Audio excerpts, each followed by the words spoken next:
All right, man, we're officially back, man. It is the 19th of June 2024. So let's have a conversation. Oh, yeah, I changed the tone there. Okay, now we sound a little bit better.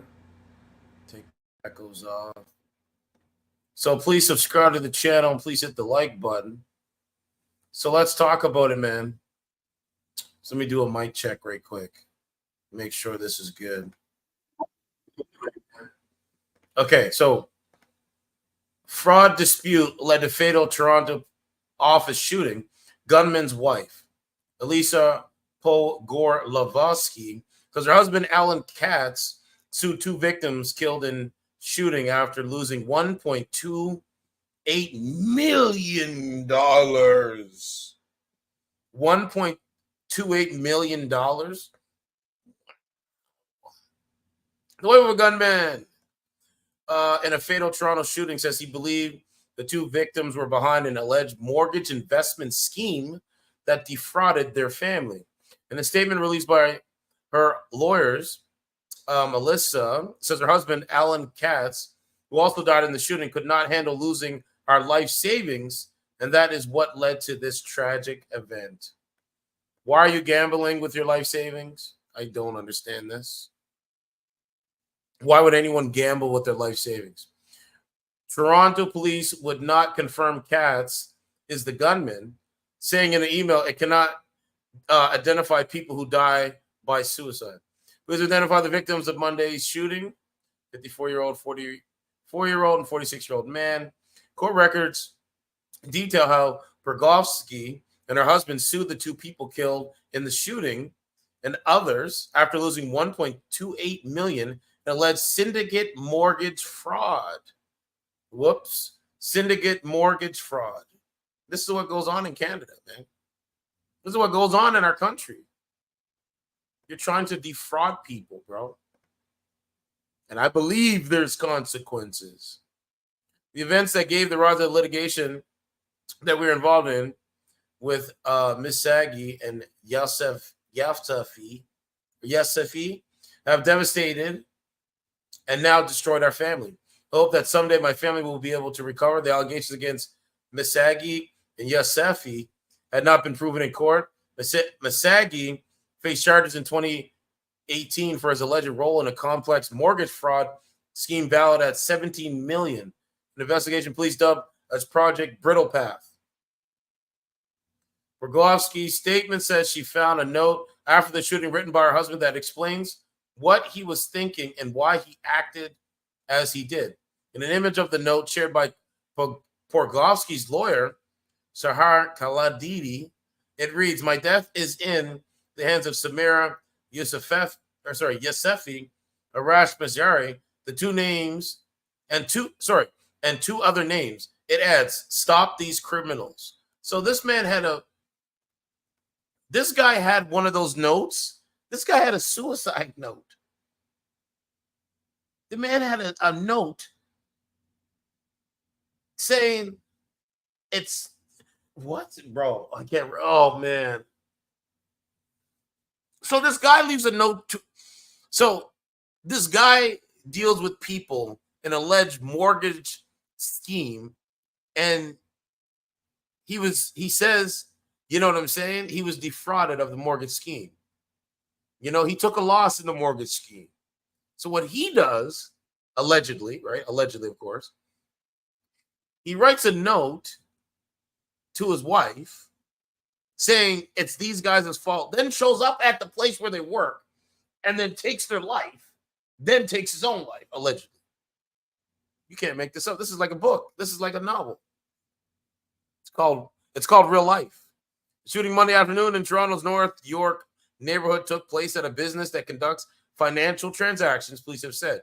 4 people were believed to be inside at the time. Bro, these guys are dangerous, man. These dudes are dangerous, man. I've been saying this for a long time, man. I told somebody today, I was like, yo, I remember in 2017, I predicted Donald J. Trump's, him winning. And I predicted World War III. I looked up at the sky and I said, we're going in a bad position. That was in 2017. Then I went on and lived my life, and now look where we are today. But anyway, allegedly this guy left a note and said to stop the criminals that he murdered. Oh my God. Like, stop these criminals, but you literally took it upon yourself to go stop the quote-unquote alleged criminals. I won't leave a note for my wife to go stop the criminals, but I'm going to go take it up with on myself to go stop the criminals. Come on, man. This is crazy, man. My condolences goes out to the families in this tragic situation. This is up here in Toronto. And it's very dangerous, man. I'm telling you, this city is it's crazy, man. It's really insane. So let's see what else we have here. We are learning more tonight about when it comes to put it out there. Like, these guys have lost it. I don't think I gotta look and see if they use a Facebook. Oh man, this ad is a long time, bro. Let's see if we can find him on Facebook. I mean, there is one person here. I don't know if it's him, though. He spells the name wrong. People dead and shut down nearby schools and a daycare. Let's get right to our Dale Manukduk, who is outside the building near Don Mills and Lawrence, where the shooting happened. And Dale, what are you learning tonight? Yeah, Kel, if you'll remember, Toronto police yesterday said that among those found dead were 2 men and 1 woman, and that one of the deceased was believed to be the shooter. Well, just 45 minutes ago, Toronto police releasing some new information. They have identified 2 of the victims. They say one of them is 54-year-old Arash Misaji of Toronto, and the other person is 44-year-old Samira Yousefi of Concord. They also say a 46-year-old man is believed to be the shooter. He was the 3rd person found dead. Now, I did speak to 2 people. Okay, we know that. I went over that.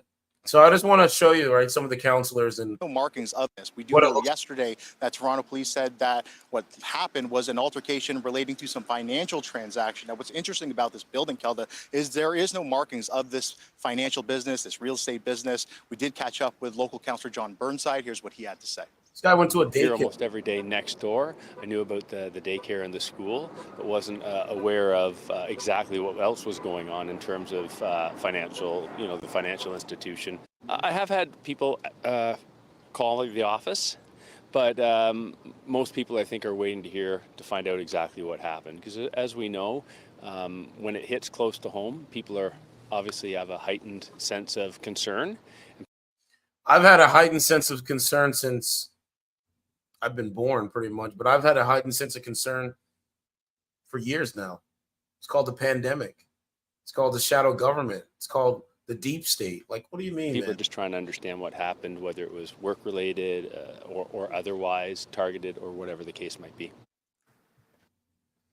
So anyway, again, you're going to see more of these cases. You're going to see more of these cases. It's going to be over money.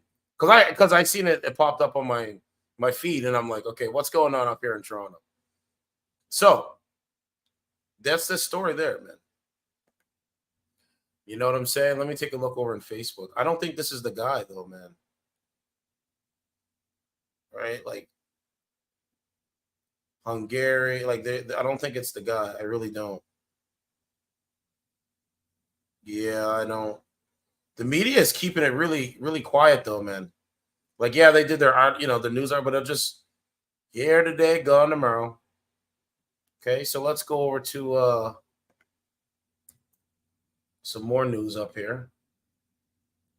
All right, what do we got? Elephant in the room. Mitt Romney says he's still anti-Trump after meeting with him. Matter of personal character. I don't believe Mitt Romney. That's just me. But we'll see what happens. Now, Justin Timberlake. You see his red eyes. He was arrested for a DWI. Billy Joel reacts to Justin Timberlake's DWI arrest near his Hampton homes.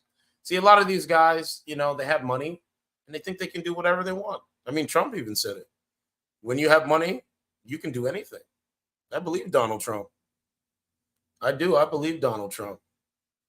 Okay, there's that story. Now, this is really insane. French teen's 12-year-old French teen's 12-year-old arrested for gang rape, anti-Semitic attack on Jewish girl 12. Horror has no limit. So I don't know what's the. I'm still waiting for more details because you guys think that it's well, not you guys, not my audience, but the point is, putting your hand, plugging your ears and putting your hand in the sand is not going to work, man. Right? These are French teens, right? It says 2 French teens and another attacker 12 were arrested for the gang rape of a 12-year-old Jewish girl in Paris in a sickening anti-Semitic attack, police said, prompting President Emmanuel Macron and other officials to demand schools crack down on racism and hate-fueled violence. When I was growing up, we got along, man. Did we not get along? Love thy neighbor. What about that? What happened to that? So you got younger people doing this shit. It's crazy, man. The victim from, I think it's Corbevo, told police the boys raped her, made death threats, and hurled anti-Semitic slurs at her during the assault on Saturday. And this is alleged, right? The girl was specifically targeted over her religion. Justice must firmly punish the perpetrators of this despicable act. No one can be excused from this unprecedented anti-Semitic surge. Oh, it's getting really insane, man. Okay, so it says one of the suspects, the victim's ex-boyfriend, planned revenge against her after she supposedly hid from him the fact that she was Jewish. Man. Anyway, the attackers are aged 12, 13, and 14, all arrested. Now, do you believe World War III is imminent?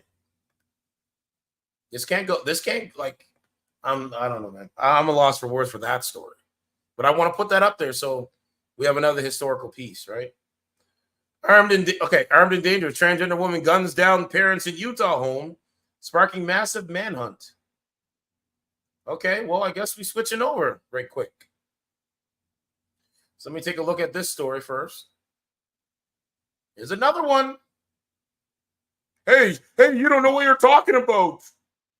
Really? Okay, wait.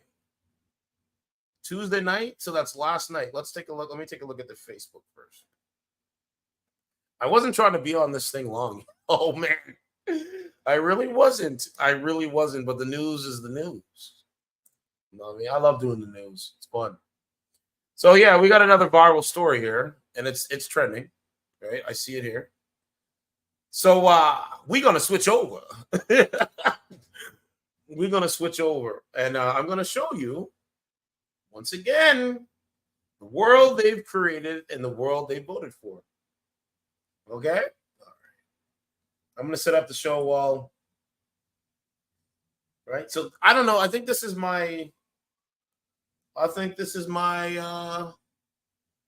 don't know, 8th or 9th transgender situation when they're out here killing people. What about the inclusivity? Huh? Where's that? They don't have mental health issues. What? You can't make this shit up, man. That's why I respect the GOAT. Myself, for sure. Anyway, I'm looking up the thing here. This is 7 hours ago. Oh, you can't make it up, man. I'm telling you. Okay, that should take, right? Like 5 hours ago. I just seen this now. I've been out all day. I've been out all day. I just got back to the studio. So, you know what I mean? Man. Wait till I get into this story, this next one here. It's going to be wild. I'll probably go for like an hour just to dig in the details of this one and just see what we got going on. So if you're out there listening, switch over once you see the new live stream set up. And come and join the unbiased content. Okay, hold on. I just got to put this woman's name here. Or, well, this man's name. This man's name. Allegedly. Okay, so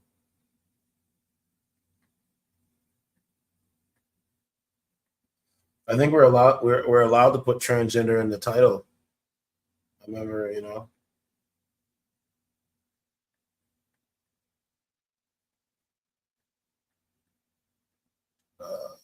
let's see. I spelled transgender.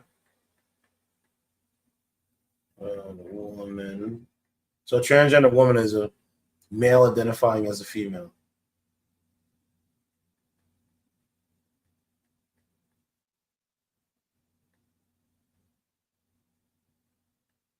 Parents. I think this is another store that they gunned down there. Like they taking their parents' lives. Why? I don't know. We living in the devil's playground. That's what I'm starting to believe every single day. It's a really strange emotion that I had because I believe the devil runs this world. I think if I had to pinpoint it, okay, I would say that we are breathing in God. We are breathing, living on God's green earth, like the heavens and the earths, right? Like I think God created the planet and the air and the trees and and all that stuff, like creation. But then I think the devil runs this planet. That's what I think.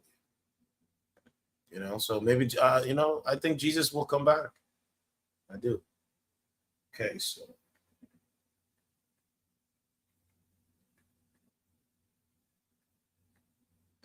this next story is out in Utah.